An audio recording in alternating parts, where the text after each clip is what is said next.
Ini hari Ahad, hari Tuhan yang satu. Ini hari raya kurban yang kedua. Kita pakai baju raya tau. Kita ziarah kubur mak kita supaya kita ambil aura-aura hari raya kurban. Ini kubur mak kita. Ada pokok jasmin mini.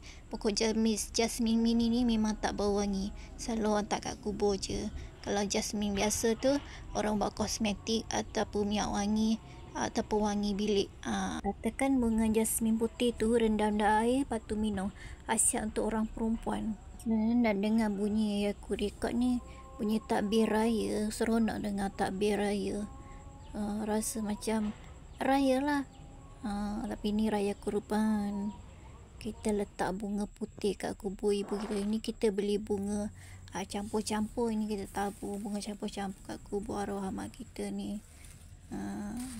Kita buatlah bersih-bersih sikit. Kita bersih dah, cari rumput semua. Lepas tu kita taburkan bunga. Arwah mak kita ni memang campur Arab tau. Asli Arab punya. Belah bapak kita belah Siam. Boleh campur jadi rojak mi rojak kuah lah. Tak ada nak cakap bahasa potato ataupun bahasa Arab. Tapi kita cakap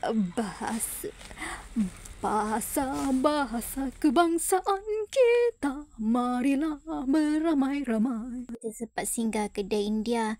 Ini kedai kat hospital. Lepas ni DIY. Lepas tu kita pergi rakan. Balang ni murah-murah. Lepas tu poket pun kosong lah. Duit. Kau panggil kawan-kawan kau. Saudara mara kau masuk dalam dompet aku. Akan aku belanjakan.